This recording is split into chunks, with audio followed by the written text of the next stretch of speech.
నమస్కారం. CK9 న్యూస్కి స్వాగతం. మేడ్చల్ జిల్లా కీసర మండలం మిషన్ భగీరథ ఏఈ రాహుల్ పనులు ఇస్తానని నమ్మించి ప్రైవేట్ కాంట్రాక్టర్ల నుండి భారీ మొత్తంలో డబ్బులు తీసుకుని 8 నెలల క్రితం ఫరారైన రాహుల్ పరాయి దేశం పారిపోతుండగా ఢిల్లీ విమానాశ్రయంలో పట్టుకున్న పోలీసులు. ఒక్కొక్కరు బయటకు వస్తున్న రాహుల్ బాధితులు.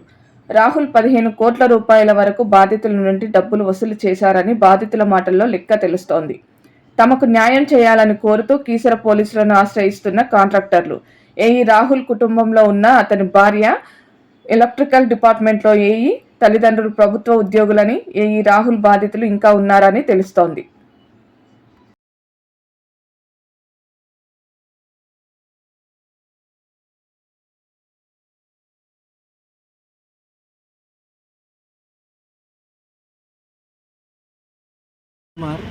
నాకు గడ్డం రాహుల్ అనే మనిషి ఒక ఫ్రెండ్ ద్వారా పరిచయం అయ్యింది.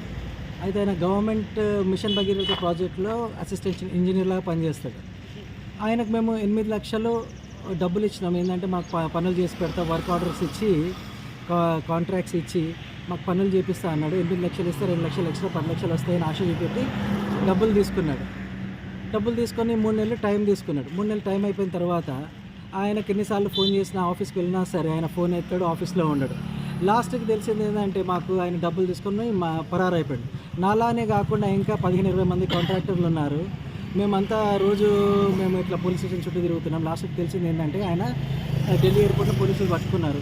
మాకు న్యాయం జరగాలని మేము కోరుకుంటున్నాము. మాకు న్యాయం ఎలాగైనా జరిపించండి, మా డబ్బులు మాకు వెనక్కి ఇప్పించండి. Thank you. చెప్పండి. నా పేరు సచిన్ వర్మ అండి. నన్ను 9 months 10 months బ్యాక్ జీ రాహుల్ బాబు అని RWS డిపార్ట్మెంట్లో ఏడబ్ల్యూ ఇలా నా ఫ్రెండే. మేము ఇద్దరం కలిసి బీటెక్ చదువుకున్నాం CMR ఇన్స్టిట్యూట్ ఆఫ్ టెక్నాలజీలో. తర్వాత ఇంచుమించు 10 years తర్వాత నన్ను కాంటాక్ట్ అయ్యాడు. ఇలా వర్క్స్ ఉన్నాయి, నేను అంతకుముందు కాంట్రాక్ట్స్ చేసేవాడు, ప్రస్తుతం ఉద్యోగం చేస్తున్నాను. కోవిడ్లో ఇదైపోయి నన్ను అప్రోచ్ అయ్యి ఇలా నామినేషన్ వర్క్స్ ఉన్నాయి, చేసుకోవచ్చు కదా ఎందుకు అని చెప్పి అంటే మేము అలాగా ఆశపడి అతనికి కాంటాక్ట్ అయ్యి డబ్బులు ఇవ్వడం జరిగింది. ఫేక్ సర్టిఫికేట్స్ అయ్యి చూపించి ఇలా జరుగుతున్నాయని వర్క్ ప్రోగ్రెస్ ఫొటోస్ కూడా పెట్టేవాడు. అలా పెట్టి తర్వాత ఎబ్స్కాండ్ అయినట్టు నాకు ఫోన్ వస్తే నాకు తెలిసింది 8 months బ్యాక్. ఇప్పుడు రీసెంట్గా పోలీసులు ఇలా మాకు గ్రూప్ ఉన్న గ్రూప్లో తెలిస్తే పట్టుకున్నారని, ఢిల్లీ ఎయిర్పోర్ట్లో బయటకి ఎక్కడికి వెళ్తాడు, లుకౌట్ నోటీస్ ద్వారా పట్టుకున్నారని తెలిస్తే వచ్చాం ఇక్కడికి. నాది ఇంచుమించు 32 lakhs అండి. ఫోటో తీసుకొని మాకు వర్క్ ఆర్డర్లు ఇచ్చిండు. నామినేషన్ టెండర్లు పెట్టినాము, 4 లక్షలకు ఒకటే అని అమౌంట్ తీసుకున్నారు. ఏం పని చేయాలని మేము అడిగినాం. అక్కడ ఏం వర్కులు ఉంటాయని టెండర్ పెడితే ఆన్లైన్లో పెడతారు కదా, ఆన్లైన్లో పెడితే మేము టెండర్ వేస్తాము అంటే మీరు లెస్సులు బాగా వెళ్తున్నారు, పర్సెంటేజ్లు బాగా పోతున్నారు అక్కడ అని మా డిపార్ట్మెంట్ మా మిషన్ భగీరథలో ఏం చేస్తున్నాం అంటే నామినేషన్ ఇస్తున్నాం 4 లక్షలకు ఒకటి అంటే అవి కూడా 1 lakh లోపే ఉంటాయి కదా అంటే లేదు మా డిపార్ట్మెంట్లో 4 లక్షలకు ఒకటి అని చెప్పిండు. అంటే చెప్పడం వల్ల సరే అది ఏం వర్క్ అని అడిగితే ఏమన్నాడు, DRDO సెంట్రల్ గవర్నమెంట్ దాంట్లో బ్యానర్లు, ఫ్యాన్లు, ఎలక్ట్రిషియన్కి సంబంధించిన ఫిట్టింగ్ మోటార్స్ అవన్నీ తీసుకురావాలి. వీటికి అమౌంట్ మీరు ఏం చేయాలంటే మీకు అమౌంట్ మేమే తీసుకోం, చేసినాక మీరు మాకు ఇస్తారు కదా అని మేము అడిగినాం. ఏముందంటే బ్యాటరీకి మీరు అమౌంట్ పంపించాలి, మాకేం చేతికి ఇవ్వడం లేదు.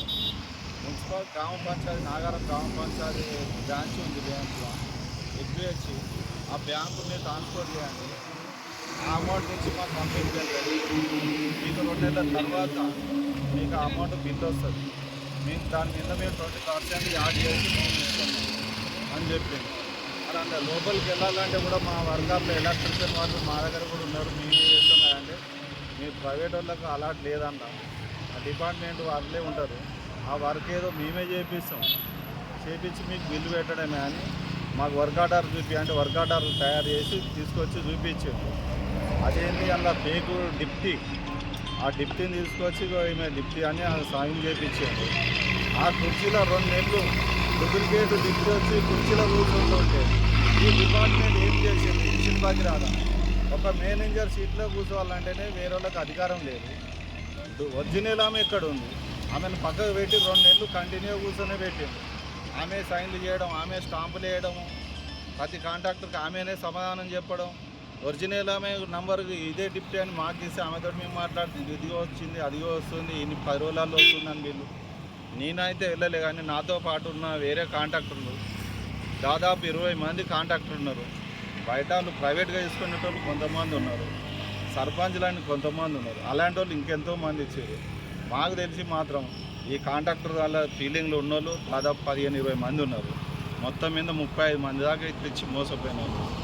చార్టెడ్ అకౌంట్ చేసాడు ఆయన 4,80,00,000 ఇచ్చిండు. ఆయనకు ఒకటి చెప్పిండు, ఇట్లా నమ్మించి డూప్లికేట్ డిప్టింగ్ చేసి మరి మిషన్ భగీరథ డిపార్ట్మెంట్ ఏం చేస్తుంది? వాళ్ళ సీట్లో డూప్లికేట్ వాళ్ళని తీసుకొచ్చి కూర్చొని పెడితే అలా కంప్యూటర్ ఆపరేటర్లు ఏం చేస్తున్నారు, అటెండర్లు ఏం చేస్తున్నారు? మరి ఒరిజినల్ కూర్చోకుంటే డూప్లికేట్ ఆమె ఎట్లా కూర్చుంటుందని అనుకుంటున్నాను.